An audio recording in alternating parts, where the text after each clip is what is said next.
मजदूर की इज्जत उस वक्त तक है जब तक ये चिमनियां धुआं उगलती रहती हैं।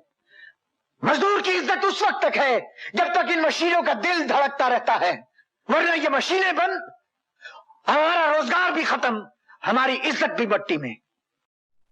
मजदूर 1983 में रिलीज हुई एक भारतीय हिंदी भाषा की ड्रामा रोमांस फिल्म है जिसका निर्देशन रवि चोपड़ा ने किया था। ये B.R. चोपड़ा द्वारा निर्मित थी और इसमें दिलीप कुमार, नंदा, राज बब्बर, रति अग्निहोत्री, पद्मिनी कोल्हापुरी, सुरेश ओबरॉय, इफ्तिखार, मदनपुरी और जॉनी वॉकर जैसे प्रमुख कलाकार थे। सेठ जी, मेरी मानिए तो इसे परमानेंट रख लीजिए। आपने देखा ना कितना हुनरमंद लड़का निकला। जो मजदूर अपनी कीमत खुद लगाए उसके लिए इस मिल में कोई जगह नहीं। संगीत R.D. बर्मन ने दिया था। ये फिल्म 1957 की क्लासिक फिल्म नया दौर का रीमेक मानी जाती है जो मजदूरों के अधिकारों, मेहनत और सामाजिक संघर्ष पर केंद्रित है। फिल्म की कहानी एक साधारण मजदूर दीनानाथ दिलीप कुमार की महत्वाकांक्षी यात्रा पर आधारित है। और इससे पहले कि आप मुझे नौकरी से निकालें, मैं आपकी नौकरी पर लात मारता हूं, ठोकर मारता हूं इस नौकरी पर, सूखता हूं इस पे। ये लीजिए, संभालिए।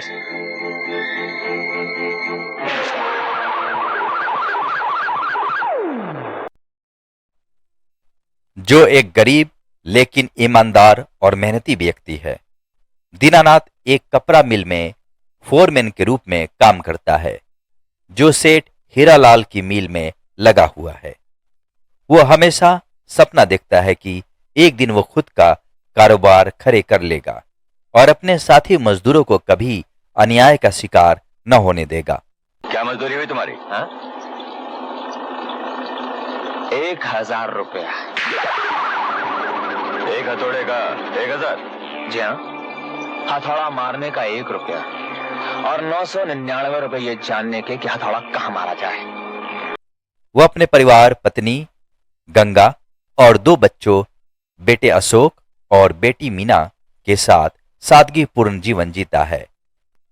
दीनानाथ का विश्वास है कि मजदूरों को मिल का मालिक मानना चाहिए, न कि सिर्फ नौकर। ये मिल जो है ये हमारी माँ है और तुम लोग मेरी इज्जत करते हो ना। हाँ। तो जाओ फिर जाके काम करो। चलो भाई, हाथ जोड़ के कहता हूं, जाओ। कहानी तब मोड़ लेती है जब मिल का नया मालिक आशुतोष बनता है जो एक कठोर और लालची व्यक्ति है। वो मुनाफे के चक्कर में मजदूरों का शोषण करने लगता है। वेतन कम करना, काम के घंटे बढ़ा देना और यूनियन को कुचलना। दीनानाथ इसका पुरजोर विरोध करता है लेकिन नतीजे में उसे नौकरी से निकाल दिया जाता है। ये घटना दीनानाथ के सपने को जगाती है कि मजदूरों को उनकी वफादारी का इनाम उनकी तनख्वाह काट के दिया जाता है। ये मजदूर यूनियन की मीटिंग नहीं, मिल के हिस्सेदारों की मीटिंग है। सब हिस्सेदार अच्छी तरह जानते हैं इस बात को कि मिल के चलाने में सबसे बड़ा हिस्सा मजदूरों का है। इन लोगों ने इस मिल में पैसा लगाया है। इन्होंने मिल में पैसा लगाया है तो मजदूर ने अपना खून पसीना एक किया। वो अपने साथी मजदूरों को इकट्ठा कर एक नई मिल खोलने का फैसला करता है। कड़ी मेहनत, उधार लिए गए पैसे और मजदूरों की एकजुटता से वो सफल होता है।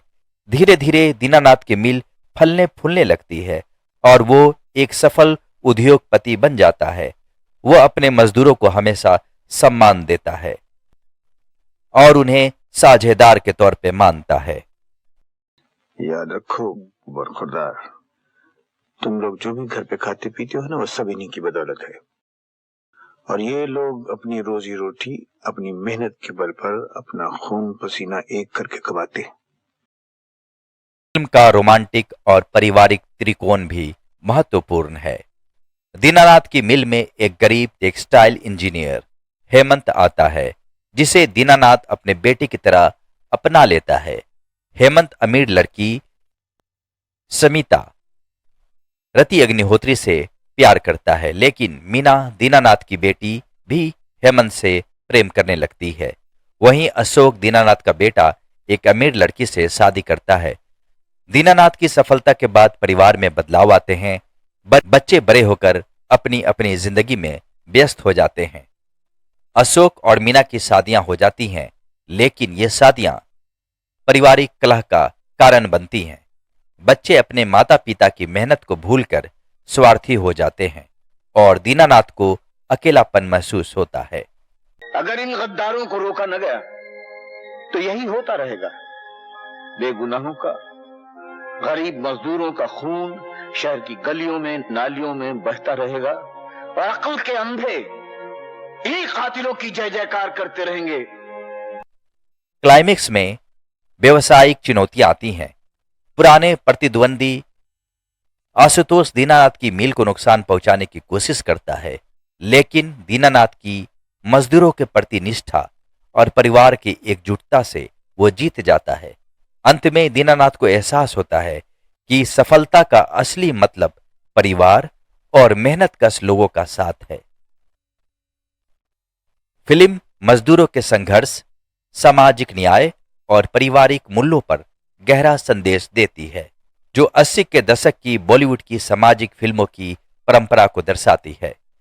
यह फिल्म दिलीप कुमार के शक्तिशाली अभिनय के लिए याद की जाती है, जो एक मजदूर से उद्योगपति तक के सफर को जीवंत बनाते हैं।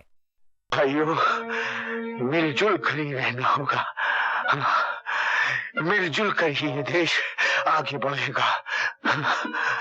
मिलजुल कर ही हम इस नए दौर का वो सुनहरा सपना उसे पा सकते हैं। सेठ जी, मजदूर, मालिक, एकता।